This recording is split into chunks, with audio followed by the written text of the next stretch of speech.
시간이 되었으므로 다 일어나서 70장 찬송하면서 예배하겠습니다.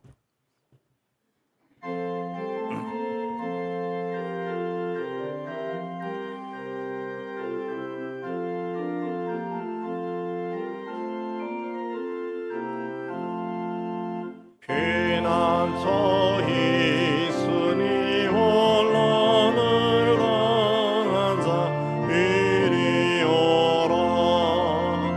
땅들이 변하고 물결이 일어나 산 위에 넘치되 두렵잖네. 이방이 떠들고 나라들 모여서 진동하나. 우리 주 목소리 한 번만 발라면 천하의 모든 것 망하겠네. 만유주 하나님 우리를 놓으니 피난처여. 세상의 난리를 고치게 하시니 세상의 점검이 쓸데없네.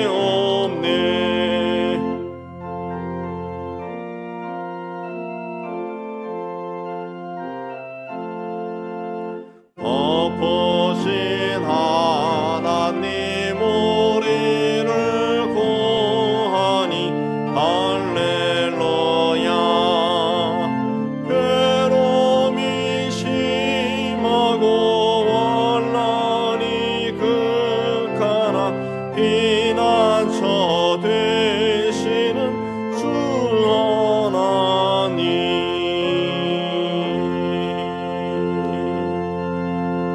다시 참회기도 드리겠습니다.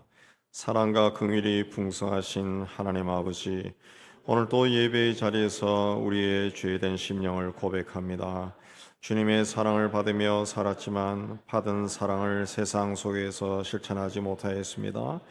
주님의 뜻을 알면서도 나의 마음과 기분과 감정에 따라 주님의 뜻과 다른 길을 걸었습니다. 주님을 찬송하는 입술로 남을 비난하고 욕하고 판단하기도 했습니다. 나의 잘못을 남에게 전가한 적도 있었습니다. 주님께서 주님의 뜻을 위해 선하게 사용하라고 물질과 건강을 주셨지만 나를 위해서만 사용하였습니다. 지식도 지혜도 주셨지만 게으르고 나태하여 허비하였습니다. 주님, 우리의 죄를 고백하오니 사하여 주옵소서. 주님과 나만의 죄를 침묵 가운데 고백합니다.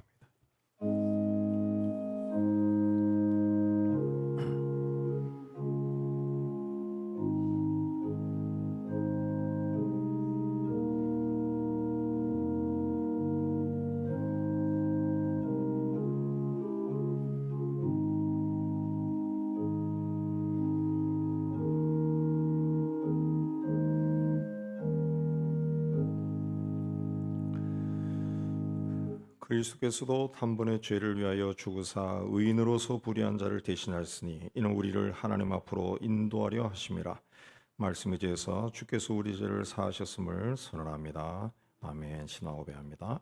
전능하사 천지를 만드신 하나님 아버지를 내가 믿사오며 그 외아들 우리 주 예수 그리스도를 믿사오니 이는 성령으로 잉태하사 동정녀 마리아에게 나시고 본디오 빌라도에게 고난을 받으사 십자가에 못 박혀 죽으시고 장사한 지 사흘 만에 죽은 자 가운데서 다시 살아나시며 하늘에 오르사 전능하신 하나님 우편에 앉아 계시다가 저리로서 산 자와 죽은 자를 심판하러 오시리라. 성령을 믿사오며 거룩한 공예와 성도가 서로 터는 것과 죄를 사하여 주시는 것과 몸이 다시 사는 것과 영원히 사는 것을 믿사옵나이다. 아멘. 우리 앉아서 102장 찬송합니다.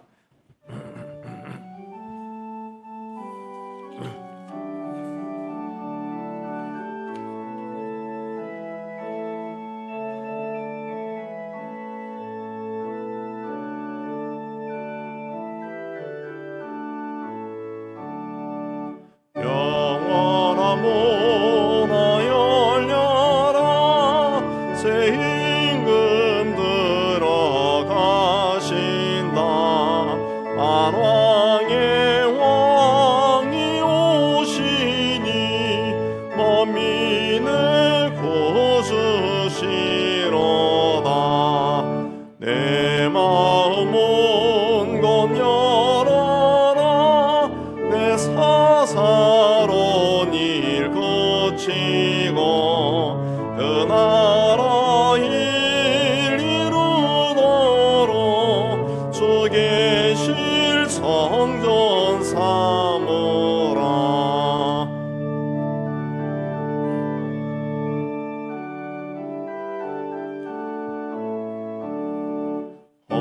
나의 주 내 마음에 겉두사 함께 계시고 그 큰 사랑을 베푸사 늘 동행하여 주소서.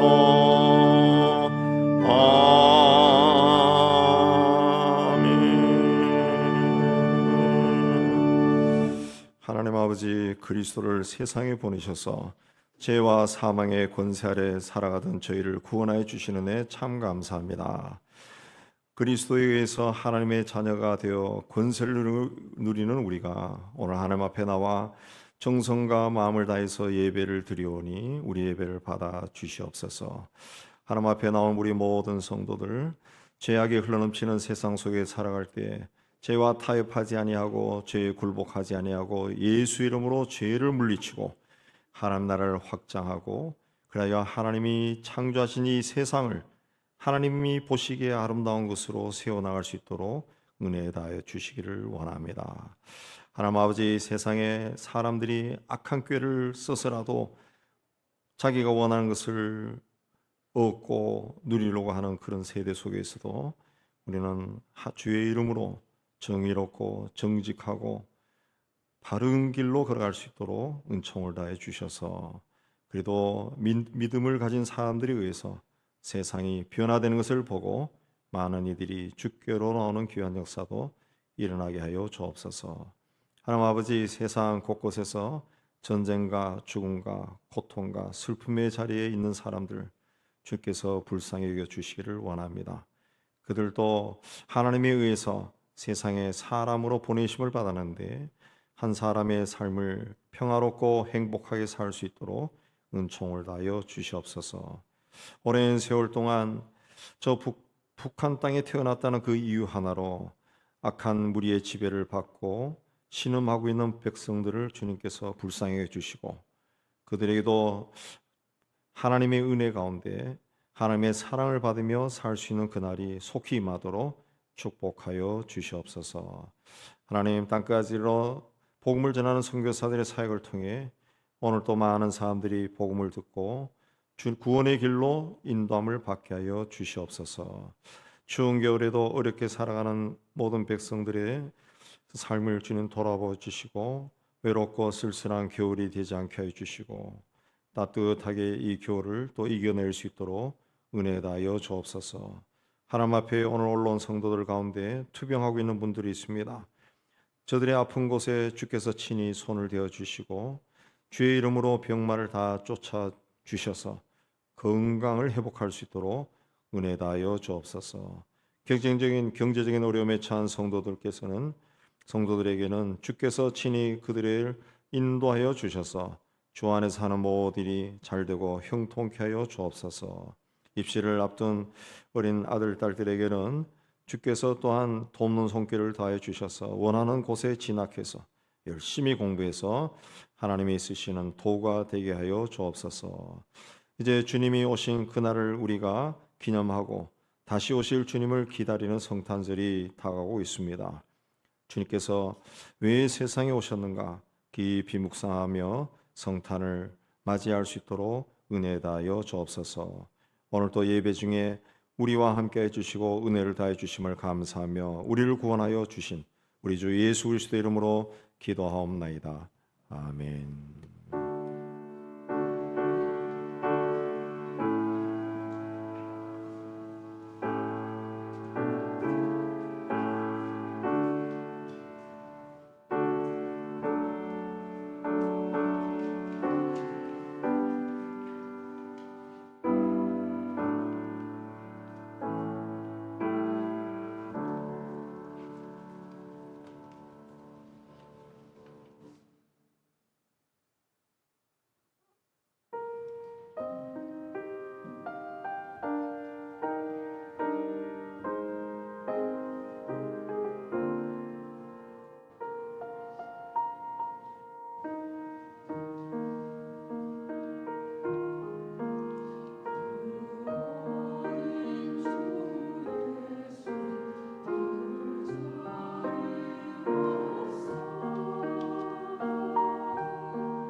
우리 다 일어나서 가 아니구만. 네. 감동을 받아서 지그시 눈 감고 감상하다가 네, 교회 소식입니다. 오늘은 대림절 셋째 주일이고 다음 주일이 성탄절 이브가 되겠고요. 다음 주 월요일은 성탄절이 됩니다. 성탄절에는 오전 11시, 월요일이지만은 11시에 한번 예배를 드리게 되겠습니다. 그리고 마지막 주일이 31일입니다. 주일 예배는 송년 주일로 드리겠고 저녁 오후 밤 11시 30분에 송구영신 예배 드리고요. 그리고 그 주간에 화요일부터 금요일까지 신년 기도회 새벽에 우리 하겠습니다. 또 올해 또 한 2주 하니까 또 지치는 것 같아서 한 나흘만 할 테니까 다 이제 생각하셔가지고 와서 신년을 기도하면서 맞이하시기 바랍니다. 그리고 지난 주일 공동의회 결과 23년도 올해 결산이 57억이면 얼마나 좋겠습니까? 5억 7,800만 원이고 내년도 예산은 5억 8,500이 되겠습니다. 성탄절에 우리 세례식이 있습니다. 할 수 있으면 오늘까지 세례 받으실 분들 사무실로 신청하시면 되겠습니다. 기타 소식 보시고 추운 겨울 날씨에 건강히 지내신 여러분 되시기 바랍니다. 이제 준비하신 예물 우리 하나님께 드리는 시간 갖도록 하겠습니다.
다 일어나서 찬양합니다.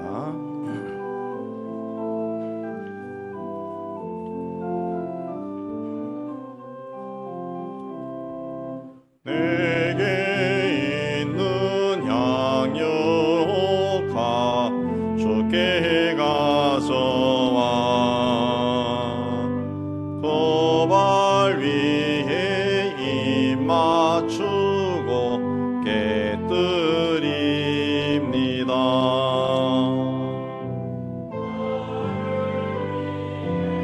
험한 산길 걸으신 예수 걸음마다 크신 사랑 새겨놓았네.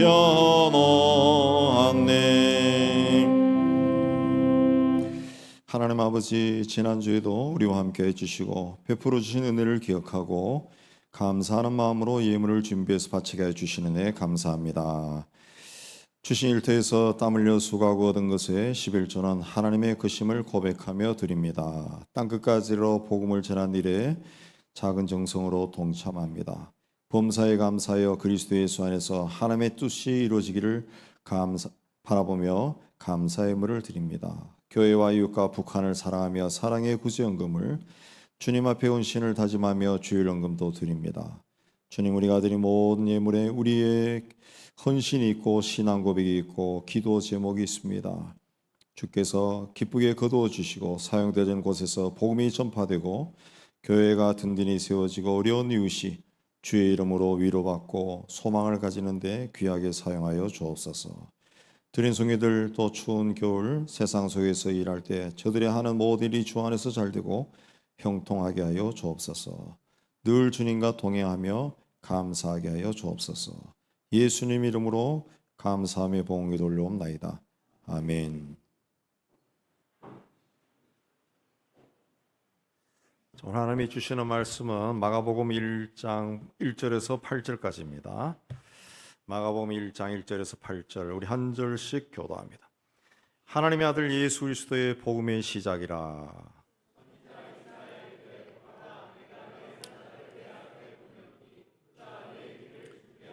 광야에 외치는 자의 소리가 있어 이르되 너희는 주의 길을 준비하라. 그의 오실 길을 곧게 하라. 기록된 것 같이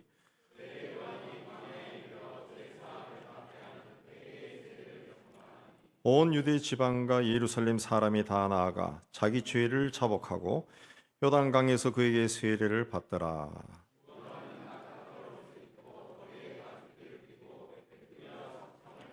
그가 전파에 이르되 나보다 능력 많으시니가 내 뒤에 오시나니 나는 굽혀 그의 신발끈을 풀기도 감당하지 못하겠노라. 나는 너희에게 물로 세례를 베풀었거니와 그는 너희에게 성령으로 세례를 베푸시리라. 아멘. 기도하겠습니다. 하나님 아버지, 이 시간 말씀을 받기를 원합니다. 전하는 종이나 받는 모든 성도들이 이 자리에 임재하신 성령 하나님의 교통함 가운데 있는 은혜로운 시간이 되게 하여 주옵소서. 함께 말씀을 받고 깨달은 것을 우리 삶 속에 실천하여 하나님의 뜻이 우리를 통해 이루어지게 하여 주옵소서. 예수님 이름으로 기도하옵나이다. 아멘. 이제 얼마 있지 않으면 이제 성탄절이 됩니다. 이 도시가 좀 확장이 돼서 그런지, 제가 나이가 들어서 그런지 이 성탄절이 되어도 이 교회 목사인데도 이 성탄절 기분이 별로 안 드는 것 같습니다. 옛날에는 저희가 한참 성장할 때, 고등학교, 대학 다닐 때는 우리나라 도시가 종로와 명동을 중심으로 있을 때는 그야말로 성탄절에 한번 나가면은 사람들로 꽉 차 있고 온갖 장식의 캐롤이 나오고 그야말로 성탄절 그 분위기가 나는데, 요즘은 어디서 그렇게 하는지 제가 안 가봐서 모르겠는데 그런 것도 없지 않나. 언젠가 신문 난 걸 보니까 요즘은 이 소음 레벨이라는 것이 있어가지고 함부로 캐롤을 못 튼대. 틀면은 누가 바로 신고해 버리니까 좀 쓸쓸한 그 성탄절이 되어갑니다.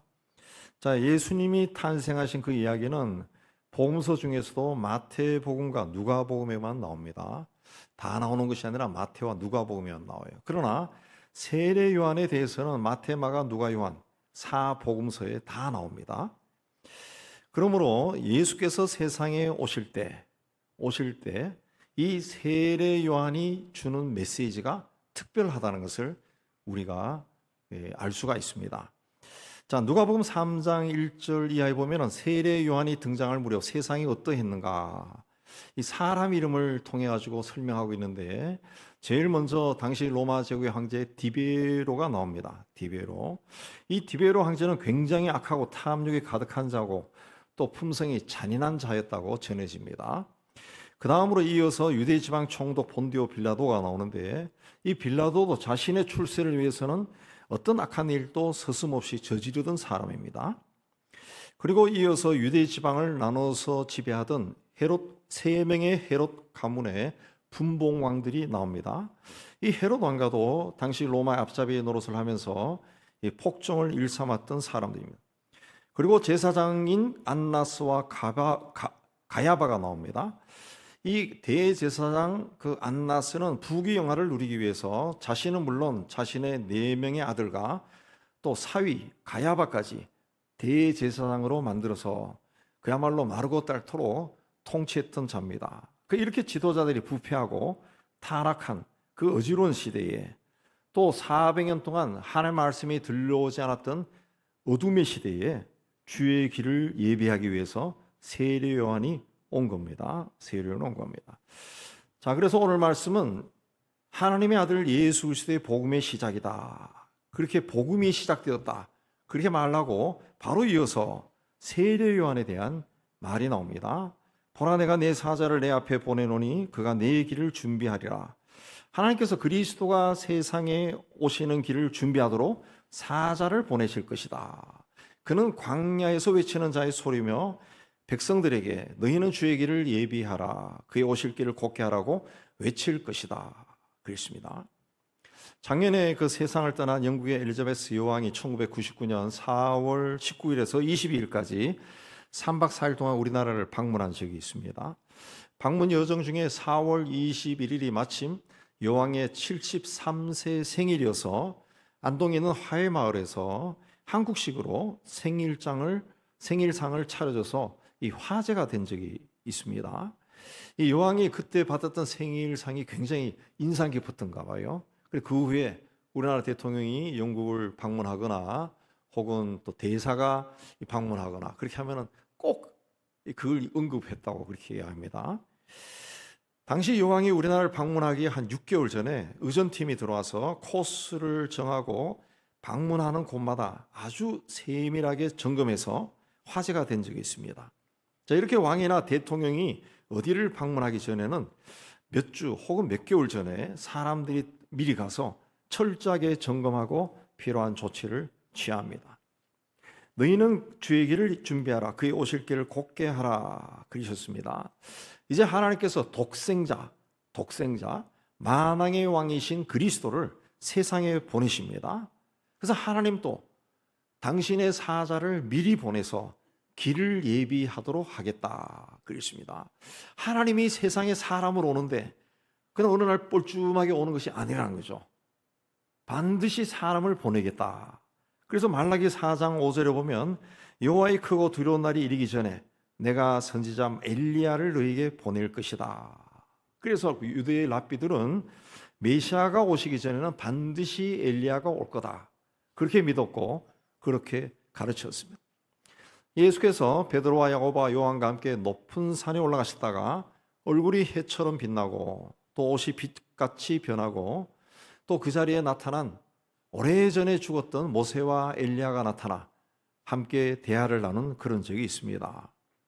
그리고 이제 산에서 내려오실 때 제자들에게 너희가 본 것을 말하지 말라 그랬습니다. 근데 제자들이 궁금해서 아까 분명히 엘리야가 나타났는데 성경에 보면은 그리스도가 엘리야가 나타나서 이 변화되는 것을 보고 아 이분이 그리스도다 제자들은 확신했죠. 근데 성경에 보면은 엘리야가 오리라고 메시아 오기 전에 이야기했는데 그 엘리야는 왜 오지 않습니까? 그 물으니까 예수께서 엘리야가 이미 왔다. 그러나 사람들이 알지 못하고 임의로 대우했다. 그랬습니다. 임의로 대우했다. 예. 엘리야가 이미 왔다는 거예요. 엘리야. 그러니까 그 세례 요한이 바로 하나님이 보내신 엘리야다. 그랬습니다. 사람들이 임의로 대의했다. 자기 마음대로 대했다. 죽였다는 겁니다. 죽였다. 그리고 예수께서 엘리야가 과연 와서 모든 일을 회복하리라. 그런데 과연이란 반드시 분명히 왔다. 그 뜻입니다. 분명히 엘리야는 왔다. 근데 여기서 그 마태복음 17장 11절에 나오는 그 와서라고 하는 말, 엘리야가 와서, 그 와서라고 하는 것은 헬라어로는 진행형인 현재형입니다. 현재형인데 헬라어의 그 단어의 특징이 뭐냐면 그 현재라고 하는 상태가 과거 어느 시점의 현재가 아니라 그때부터 계속 현재라는 그걸 뜻하는 거야. 그때부터 계속 현재, 그걸 이해합니다. 그러니까 엘리야의 사명을 가진 세례 요한에 와서 죽었지만 그의 사역은 시간을 초월해서 현재도 진행되고 있다. 현재도 진행되고 있다. 그것입니다. 그 뜻입니다. 부활승천하신 주님께서는 다시 오신다. 그렇게 말씀했습니다. 그 후부터 주님의 제자들은 물론 기독교인들은 지난 2000년 동안 다시 오실 주님을 기다리면서 삽니다. 기다리면서. 근데 우리는 만약에 예수님이 2030년에 오신다. 그러면은 우리가 지금 살고 있는 이 시점은 언제입니까? 주님보다 우리는 지금 먼저 와 있습니다. 먼저 와 있어요. 먼저 와 있다는 거죠. 먼저 이 세상에 살아가고 있어요. 그렇기 때문에 우리에게는 다시 오실 주님을 예비할 사명이 있는 겁니다. 하나님은 우리가 세례 요한이 감당했던 주님이 오시는 그 길을 예비하는 그 사역을 하기 원하신다. 예수님이 본격적인 사역을 하기 전에 세례 요한이 엘리야의 일을 감당했습니다. 와서 모든 일을 회복했습니다. 회복하는 일을 했습니다. 예수님이 부활승천하신 후에는 예수님의 제자들 12제자가 그 일을 준비했어요. 그 후에 그들의 제자들 또 제자들이 그 일을 감당하며 오늘까지 이르렀다는 거죠. 이제는 주님께서 우리에게 그 일을 감당하라고 그렇게 말씀하십니다. 그러니까 이 시대에 엘리야가 되라. 이 시대에 세례 요한이 되기를 원하신다는 거예요. 하나님 보시기에 하나님의 백성인 우리가 이 시대를 감당해야 할 엘리야요, 세례 요한이라는 거예요. 요즘은 단속을 철저하게 해서 이제 보기가 힘듭니다만은 과거 한때 버스나 전철을 타면 물건을 파는 사람들이 굉장히 많았습니다. 그 사람들이 자기가 파는 물건이 얼마나 좋은 것인가 보여주기 위해 애를 씁니다. 혁대를 파는 사람은 그 혁대를 위에 있는 손잡이에 걸고 자기가 매달리기도 하고 당겨보고 얼마나 질기고 단단한가 증명해 보입니다. 그러다가 어느 사람은 그 칫솔 팔다가 이거 부러지지 않습니다 해서 딱 했는데 부러져 가지고 저도 그거 한번 봤어요. 그래서 와 웃은 적도 있는데 그 설명을 하는 게 따라 가지고 사람들이 혹해서 정말 좋네 산다고요. 예. 저도 혁대 사본 적이 있어요. 요즘은 홈쇼핑이 또 유행이죠. 홈쇼핑에서 물건을 소개하고 판매하는 사람은 쇼호스트라고 하는데 이 사람들이 얼마나 물건을 소개 잘하는지 보다 보면은 사고 싶은 마음이 저절로 들어요. 저절로. 저도 그 바지를 4벌을 사는데 그 4벌을 5만 원에 파더라고요. 세상에 어떻게 저런 좋은 바지를 5만 원에 팔까?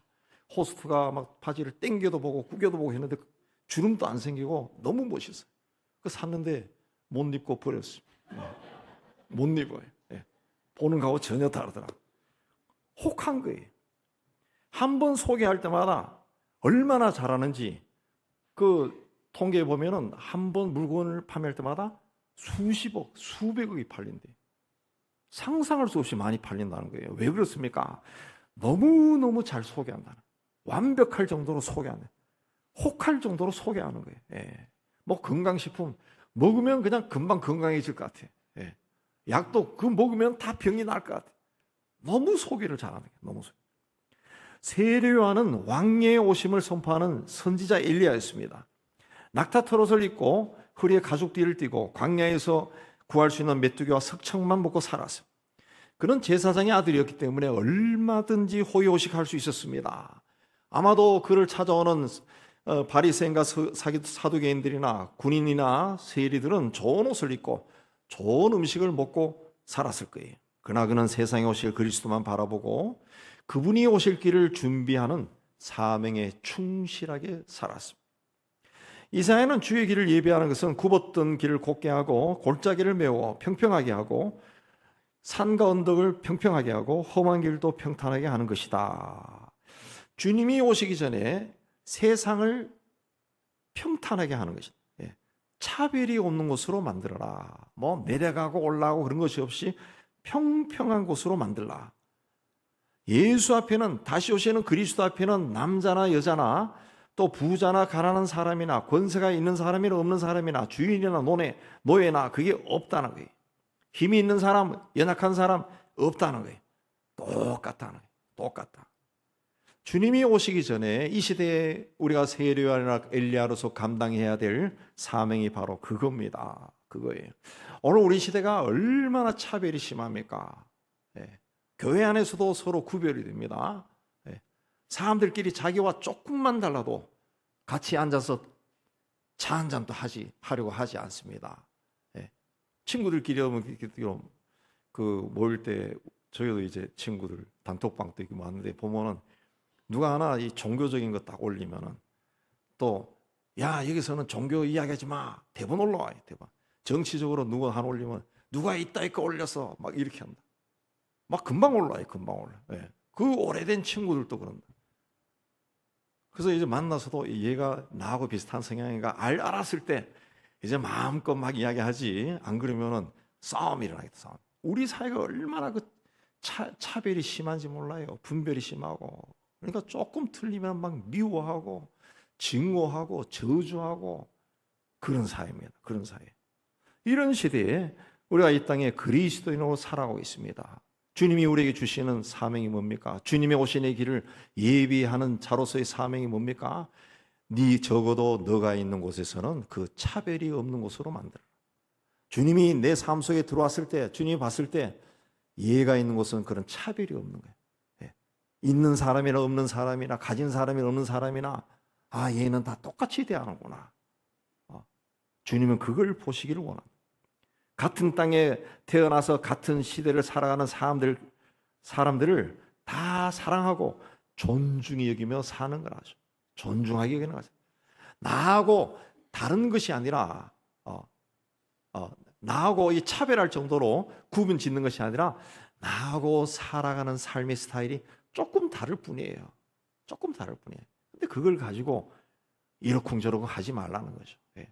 어떤 사람은 빨간 넥타이를 좋아하는 사람이 있고, 어떤 사람은 노란 걸 좋아하는 사람이 있고, 어떤 사람은 민무늬를 좋아하는 사람도 있고, 그 삶의 스타일이 조금 다른 거예요. 그걸 인정하고 서로 존중하게 살아라. 하나님은 이 시대를 살아가는 우리가 세례 요한처럼 주님이 오시는 길을 예비하는 자로 살기를 원하십니다. 우리의 가정이나 또 교회나 직장이나 사회 속에서 우리는 주님이 오시는 길을 예비해야 됩니다. 그거는 차별이 없이 하는 겁니다. 차별 없이. 그리고 그 예비하는 삶을 충성스럽게 감당하는 겁니다. 여러분이 다 이 시대의 세례 요한으로 주님이 다시 오시는 길을 충성스럽게 예비하기를 주의 이름으로 축복합니다. 세례 요한은 그렇게 주의 오시는 길을 예비하면서 뭘 했습니까? 회개를 외쳤습니다. 회개는 지금까지 내가 생각하고 말하고 행동하는 것이 잘못되었다는 것을 깨닫고 이전과는 완벽하게 다르게 살아가는 것을 말합니다. 그런데 내가 지금까지 살았게 이렇게 살았어. 이제는 이렇게 살지 말아야지. 우리가 결단한다고 해서 우리의 삶이 완벽하게 바뀌지 않습니다. 인간이 스스로 그렇게 바꿀 수 있다면 이미 세상은 하나님 나라로 변했을 거예요. 자, 세상이 왜 이렇게 타락하고 부패하고 어두운가? 이 죄 때문에 그런 겁니다. 죄. 모든 것이 죄에서 나오는 거예요. 이 죄는 사탄이 인간에게 집어넣은 겁니다. 인간이 집어넣은. 예. 그래서 우리가 살아가면서 말이나 행동이나 생각으로 죄를 범하고 그걸 깨달아서 내가 잘못했네 라고 이렇게 회개해도 이 죄가 쉽게 제거되지 않습니다. 시간이 흐르면 또 생각나요. 또 그런 행동 또 합니다. 왜 그럴까? 예. 사탄은 자신의 손에 들어온 자를 쉽게 놓아주지 않습니다. 예. 사탄은 죄의 권세를 쥐고 있어요. 이 죄로 우리를 무너지게 합니다. 계속. 그래서 이 죄로부터 인간이 벗어나는 것을 사탄은 그걸 막습니다. 그래서 내 노력으로는 죄에서 절대로 벗어날 수가 없어요. 예. 벌써 예수 그리스도의 십자가의 보혈로 씻어내야 돼. 그래서 오늘 말씀에 세례 요한이 죄 사함을 받게 하는 회개의 세례를 전파했다. 세례는 물로 씻어주는 거 아니에요. 전파했다. 그렇습니다. 요한은 회개하라, 하나님 나라가 가까이 왔다 외쳤습니다. 요한이 이야기하는 하나님 나라는 하나님이 통치하는, 하나님이 다스리는 그런 나라입니다. 하나님이 다스리는 나라. 이 하나님의 나라를 한문으로 쓰면 천국이에요. 천국. 근데 우리가 이 일반 기독교인들은 이 천국 그러면 죽어서 가는 나라 그렇게 생각하는데, 그러니까 천국, 하나님의 나라는 죽어서 가는 곳이기도 하지만은 내가 예수를 믿고 하나님의 자녀가 되었을 때 그때부터 바로 우리는 하나님 나라에 들어간 거예요. 하나님의 다스림을 받기 시작한 겁니다. 하나님의 나라를 다스리는 그런 나라에서 내가 살기 시작한 거예요. 그래서 예수께서 제자들에게 기도를 가르쳐 주실 때 나라가 임하옵시며 그렇게 기도하라 그랬습니다. 하나님이 다스리게 해달라 기도하라 그랬습니다. 자, 우리가 살아가면서 이 경제적인 어려움, 사업의 어려움, 또 겪을 수 있고, 또 우리 몸에 병이 생길 수도 있고, 또 인간 관계상의 또 어려움, 여러 가지 어려움들, 가정이나 친구 문제나 이런 것들도 많이 갈등이 일어날 수 있습니다. 그런 것들이 다 원인을 쫓아 들어가면은 반드시 그 밑에 그 죄가 있다는 거죠. 죄. 우리 심령 깊은 곳에, 우리 과거의 삶 깊은 곳에 죄가 또아리를 틀고 있다. 뱀처럼 또아리를 틀고 있다. 계속 들어가면 있으면 죄가 있다. 죄가. 그래서 그런 것에서부터 우리가 해결받고 자유하기 위해서는 이 죄의 문제를 해결해야 되는데, 가장 좋은 방법이 뭐냐 하면 예수님이 가르쳤던 것처럼 나라가 임하옵시며 하나님 나라가 임하게 해달라고 기도하는 겁니다. 계시록에 보면은 하나님 나라가 임하였을 때 거기에는 죽음도 없고 눈물도 없고 고통도 없고 괴로움도 없다 그랬습니다. 네, 아픔도 없다 그랬습니다. 모든 것이 다 낫고 치유되고 회복되는 그곳입니다.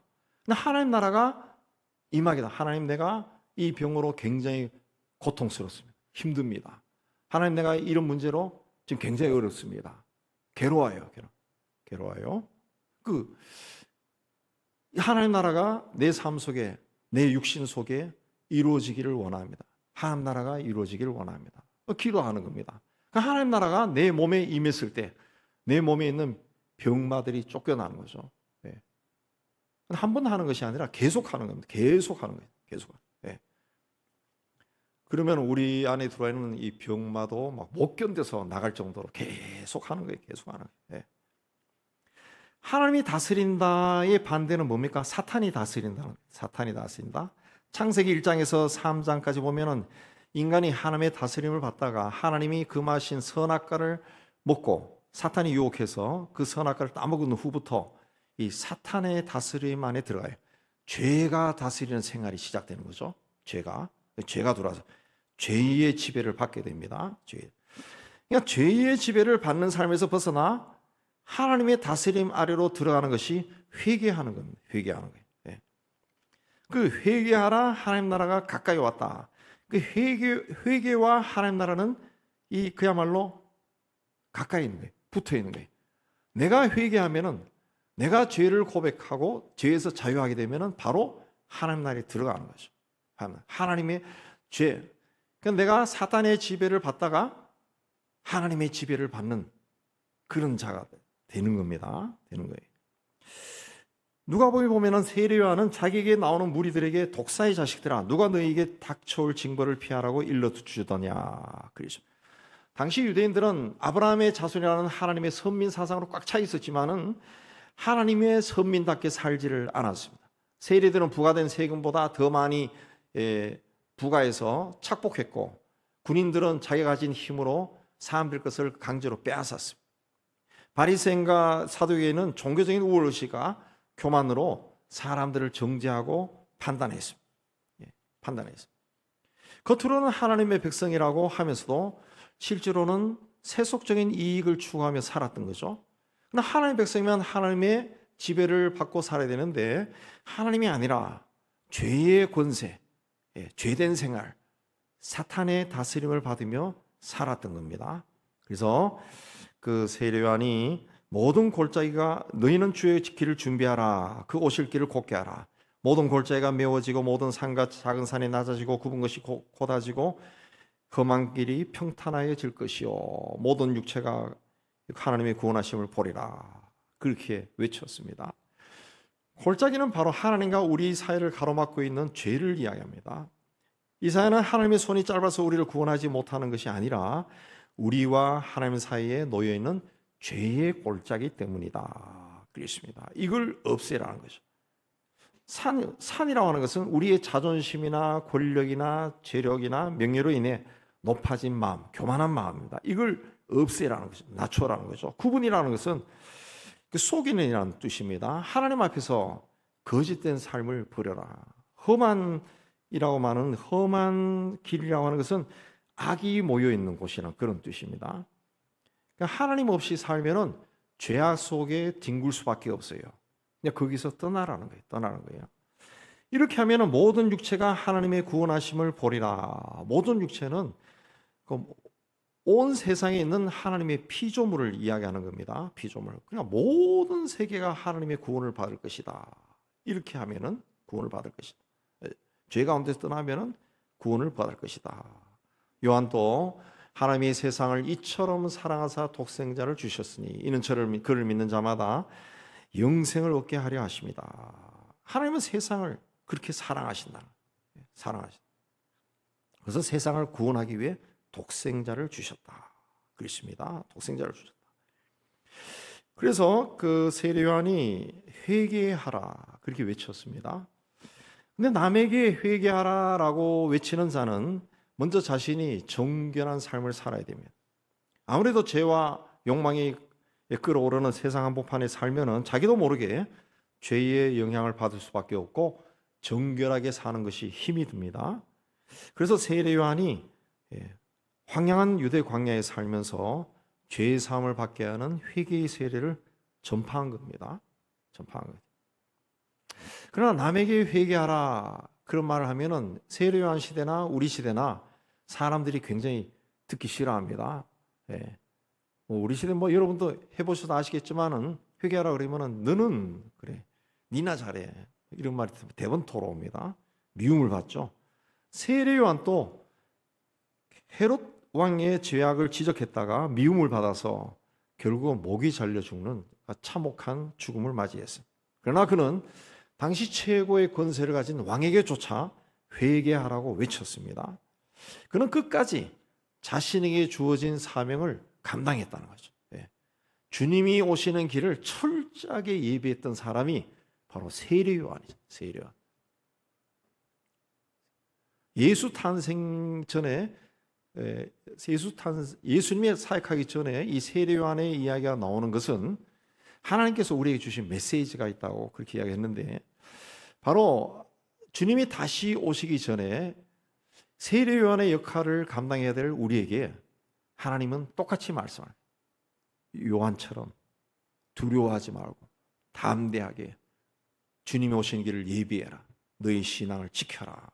그랬습니다. 우리는 우리 영혼 깊은 곳에 뿌려박고 있는 죄의 문제를 털어내야 됩니다. 이거 우리 스스로의 힘으로는 할 수 없습니다. 기도하면서 예수 십자가의 보혈로 씻어 주세요 이야기 말을 합니다. 그러나 예수님이 그 기도를 들으시고 씻어 주시죠. 그러나 그 기도에 반드시 더해야 될 것이 뭐냐? 성령께서 도와달라고 기도해야 됩니다. 성령의 힘에 의해서 기도해야 돼.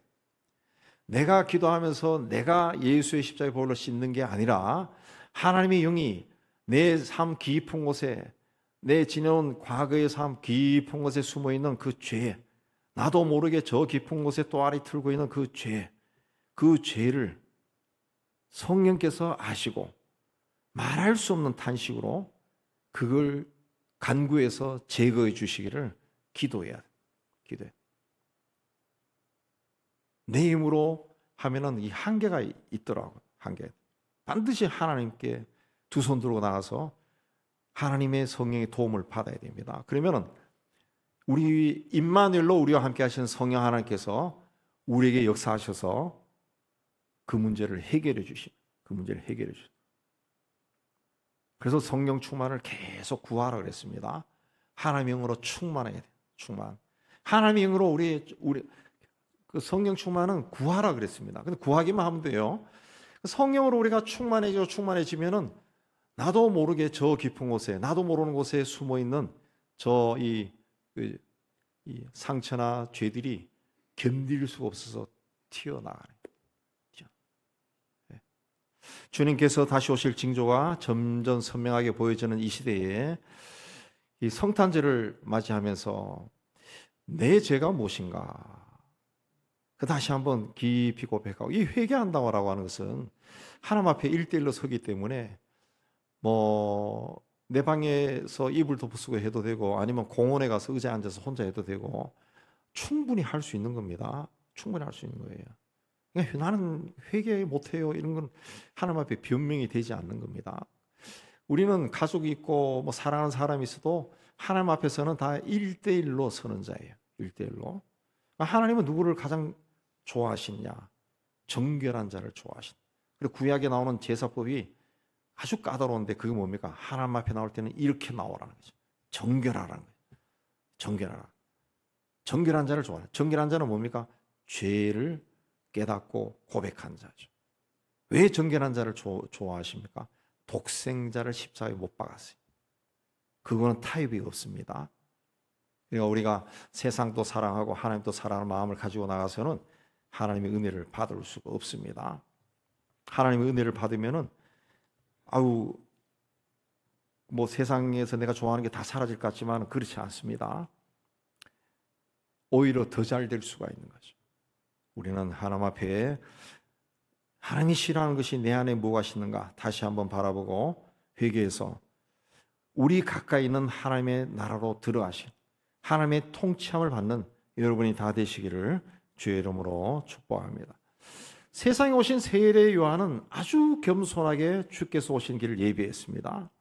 자, 어느 날 혜성같이 나타난 한 젊은이가 유대 광야에서 엘리야처럼 외치니까 사람들이 그에게 몰려가서 세례를 받았습니다. 그걸 보고 제사장들과 서기관들이 사람을 보내 그가 누구인지 알아보라 그랬습니다. 그들이 와서 세례 요한이 당신은 누굽니까? 우리가 기다리던 메시아입니까? 그러자 세례 요한은 나는 메시아가 아니다. 엘리야입니까? 엘리야가 아니다. 선지자입니까? 선지자도 아니다. 그러면 도대체 누굽니까? 그러자 세례 요한은 나는 선지자 이사야의 말과 같이 메시아의 길을 예비하기 위해 온 사람입니다. 나는 광야에서 외치는 소리에 불과합니다. 그랬습니다. 소리에 불과하다. 나는 물로 세례를 주지만 네 뒤에 오시는 분은 성령으로 세례를 줄 것이고 나는 그분의 신발끈도 풀지 못할 부족한 사람이다. 이후에 오시는 분과 나는 비교할 대상이 되지 않습니다. 자기가 베푸는 물 세례가 죄를 고백하고 회개하게 하지만은 죄를 사해주고 깨끗하게 해주지는 못한다는 거예요. 성령으로 세례를 받아 죄가 깨끗해질 수 있는데 그거는 내가 아니라 내 뒤에 오실 그분이 하실 것이다. 그랬습니다. 예수는 왕 중의 왕이요 그리스도입니다. 그러나 세례 요한은 왕의 사자로 와서 활동할 뿐이에요. 또 예수는 하나님의 아들 곧 하나님 자신이에요. 그러나 세례 요한은 하나님이 만든 피조물 중에 한 사람이에요. 그래서 그는 자기는 물로 세례를 베풀지만 세상에 오실 그리스도는 하나님의 영 성령으로 세례를 베푸실 것이다. 그렇습니다. 성령은 삼위일체 하나님입니다. 따라서 사람인 세례 요한이 하나님이신 성령으로 세례를 베풀 수가 없어요. 예수님만이 성령으로 세례를 베풀 수 있다는 거죠. 곧 세례 요한은 내 뒤에 오신 그분이 하나님이십니다. 그렇게 말한 겁니다. 요한은 예수님이 오신 것을 보고 보라 저분이야말로 세상 죄를 지고 하는 하나님의 어린 양이다. 저분이야말로 메시아다. 저분은 우리가 기다리던 그리스도다 라고 외쳤습니다. 그는 당시 유대인들이 가장 존경하고 그에게서 가르침을 받고 싶어하고 그의 제자가 되기를 원했던 그런 권위가 있는 자였습니다. 헤롯 왕도 광야에서 외치는 이 세례 요한의 말에 불안감을 가지고 저 녀석을 어떻게 하면 처치할까 고민할 정도로 그에게는 권위가 있었다는 거죠. 그러나 갈릴리에서 한 청년이 나타나 사역을 시작하자 세례 요한 주변에 있던 사람들이 하나둘 그에게로 떠나갔습니다. 보통 사람 같으면 인간적으로 아주 서운하고 섭섭했을 겁니다. 그러나 그는 그렇게 생각하지 않았어요. 자기가 주인공이 아니라 자신은 길잡이라는 것을 잊지 않았습니다. 아무리 사람들이 자기를 존경하고 해도 자기는 그리스도의 종이요 다시 그분이 오실 길을 준비하는 자라는 것을 잊지 않았습니다. 그래서 세례 요한은 요한복음 3장에 보면 신부를 취하는 자는 신랑이나 서서 신랑의 음성을 듣는 친구가 크게 기뻐하나니 나는 이러한 기쁨으로 충만하였다. 그는 흥하여야 하겠고 나는 쇠하여야 하리라. 그랬습니다. 그는 그리스도가 오시는 길을 예비하는 자로 사는 것을 기뻐했습니다. 그리스도의 길을 예비하는 자로 사는 것에 자부심을 가졌습니다. 당시 유대인들은 메시아가 오기를 학수고대했습니다. 그래서 그 유대인들이 세례 요한에게 당신이 오신다고 했던 그 메시아가 맞습니까? 라고 물었을 때 우쭐해질 수도 있었습니다. 그 정도로 그는 예수님의 사역을 시작하기 전에 영적으로 권세가 있었다는 거죠. 그러나 그는 사람들이 자신을 높인다고 해서 교만해지지 않았습니다. 그러나 오직 예수만 위하였고 그 앞에서 나는 아무것도 아니라고 고백한 겸손한 사람이다. 그래서 예수님은 여자가 낳은 자 중에 세례 요한보다 큰 이가 없다. 그랬습니다. 주님이 오시는 길을 예비하는 자는 주님 자신이 아닙니다. 하나님의 일을 하는 자는 하나님 자신이 아니에요. 하나님이 맡기신 일을 할 뿐입니다. 사람들이 그를 존경하고 대우하는 이유는 하나님 때문에 그런 겁니다. 오늘 우리 하나님의 일을 하는 사람들은 성직자나 평신도나 이걸 기억해야 됩니다.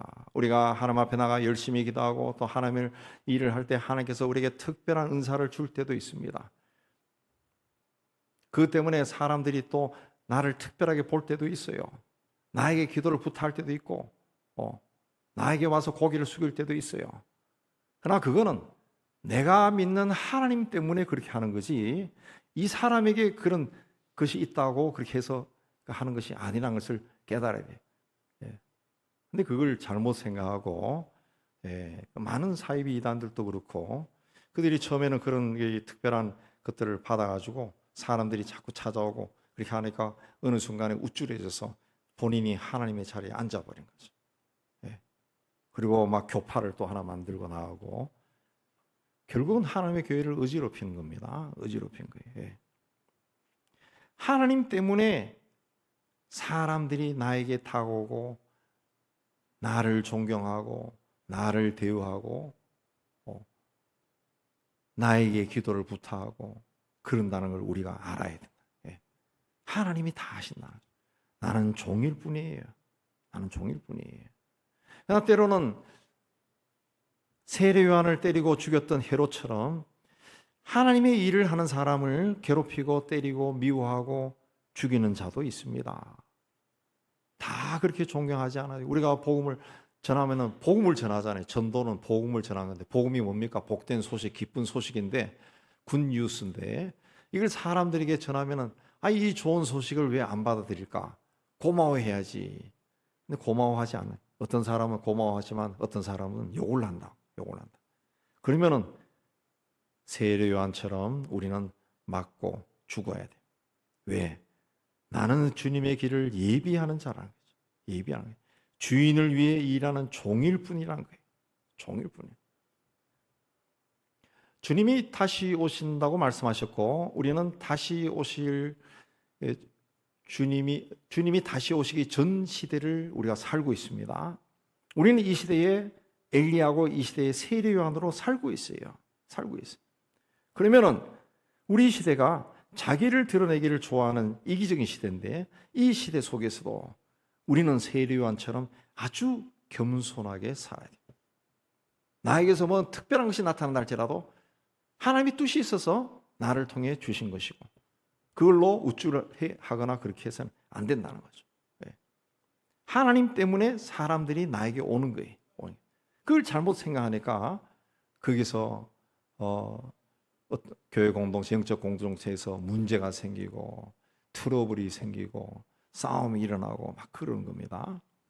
대림절은 아기 예수의 강림을 기념하고 다시 오실 주님을 기다리는 절기입니다. 우리의 심령이 헝클어져 있으면 다시 정결하게 하고 질서를 잡아야 되고 마음이 강팍해져 있으면 또 바리새인이나 사두개인처럼 겉모습과 달리 교만한 상태에 있으면 우리의 높아진 마음들을 굳어있는 마음들을 낮추고 부드럽게 해야 돼.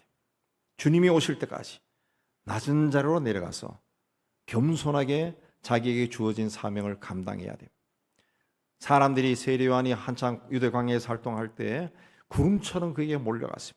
다 그에게 고개를 숙이고 세례를 받았습니다. 그러나 세례 요한은 사람들로부터 당신이 메시아요? 라고 질문을 받았습니다. 나는 그분의 신발끈도 풀 권한이 없다. 그랬습니다. 아무것도 아니다. 그리고 그는 아무것도 아닌 자처럼 목이 잘려 죽는 그런 죽음을 그냥 받았습니다. 우리가 주님이 주신 사명을 감당할 때는 그런 믿음이 있어야 돼요. 겸손함이 있어야 됩니다. 그럴 때 주님이 다시 오셔서 잘했다, 착하고 충성된 종아 인정하고 칭찬하실 겁니다.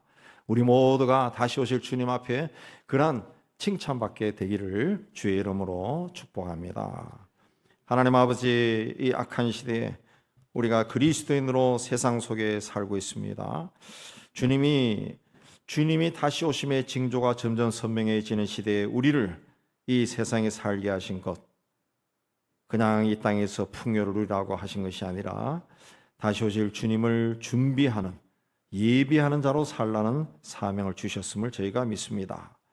세례 요한이 2000년 전에 와서 활동한 것이 아니라 이제는 내가 이 시대에 내 교회에서, 내 이웃과 친구들 사이에서, 또 내 직장과 사회 속에서 참으로 주의 오심을 예비하는 세례 요한의 믿음으로 살아갈 수 있도록, 의식으로 살아갈 수 있도록 은총을 다하여 주옵소서. 예수님 이름으로 기도하옵나이다. 아멘. 우리 찬송 79장 하겠습니다.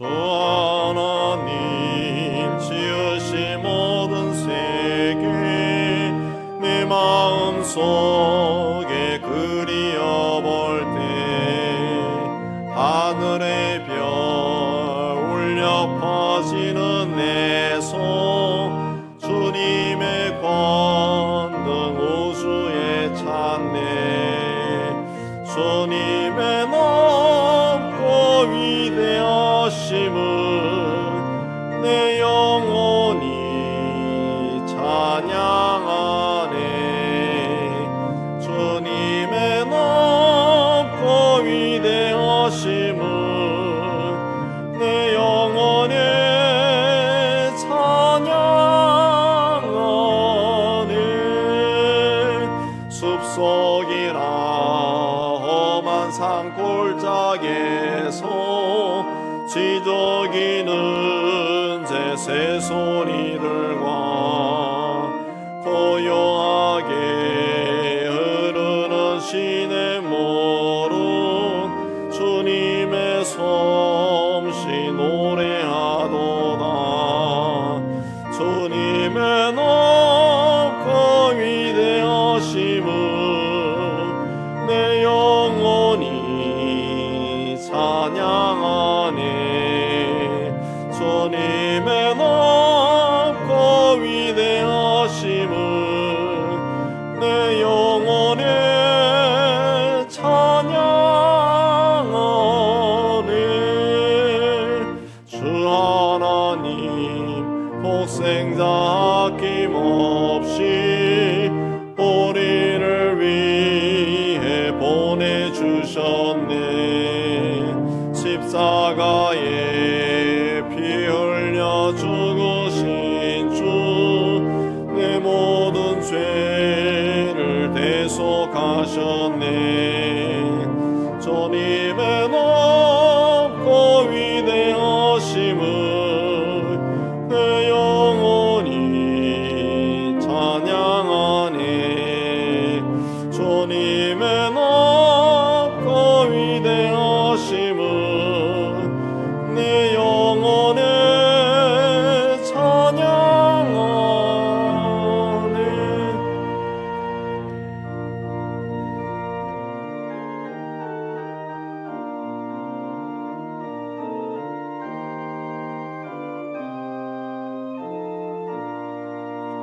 내 주 예수 세상에 다시 올 때 저 천국으로 날 인도하리 나 겸손히 엎드려 경배하며 영원히 주를 찬양하리라 주님의 높고 위대하심은 내 영혼이 찬양하네 주님의 높고 위대하심은 내 영혼이 찬양하네 우리 예배당 떠나기 전에 주신 말씀 생각하며 결단 기도하겠습니다. 하나님 아버지 오늘 또 저희를 이곳으로 인도해 주시고 하나님께 예배로 영광을 돌리고 다시 세상 속으로 들어가게 해주시네 감사합니다. 우리가 이 땅에 사람으로 태어나 살아가는 가운데 예수 그리스도가 누군지 알고 예수님을 영접하고 하나님의 자녀가 되게 해주시는 참 감사합니다. 우리가 이 땅에서 하나님 자녀로 사는 거 그냥 단순히 세상의 것을 소유하고 누리는 복을 누리며 살려고 하는 것이 아니라 하나님께서는 다시 오실 주님을 예비하는 자로 살라고 하신 것임을 저희가 오늘 말씀을 통해 받았습니다. 하나님 아버지 이 땅에서의 나의 삶을 돌아보게 해주시고 예비자로서 바르게 살고 있는지 돌아보게 해주시고 그러하지 못한 것이 있으면 주님 앞에 회개하고 자신을 온전하게 세우기 위해 힘쓰는 저희가 될 수 있도록 은혜 다하여 주옵소서. 그래 우리를 통해 하나님 나라가 확장되고 다시 오실 주님을 준비하는 저와 세상이 될 수 있도록 은총을 다하여 주옵소서. 주님께 타오며 예수님 이름으로 기도합니다. 세상을 향해 희망을 선포합니다. 시작. 하나님의 희망을 보리라.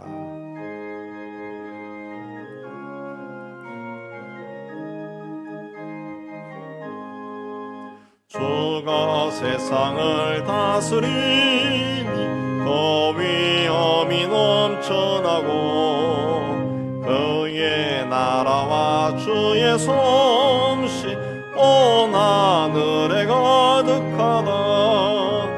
자 흉악한 마귀의 머리 다 멸망케 하시는 주 이 찬양을 주께 드리니 큰 영광을 받으소서.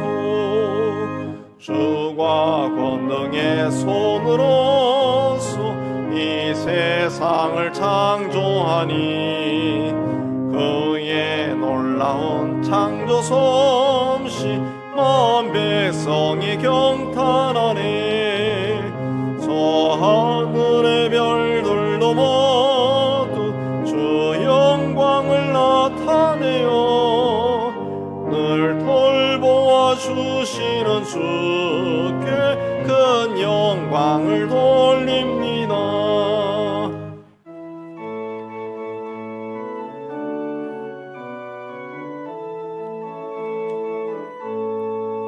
주가 세상의 피조물을 인간에게 다 맡기고 순종하라는 말씀으로 그 권위를 주셨도다.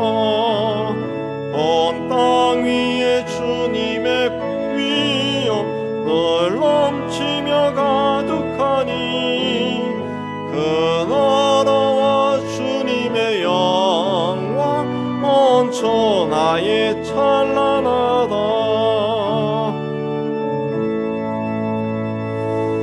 여호와는 내게 복을 주시고 너를 지키시기를 원하며 여호와는 그 얼굴을 내게 비추사 은혜 베푸시기를 원하며 여호와는 그 얼굴을 내게로 향하여 드사 평강 주시기를 원하노라.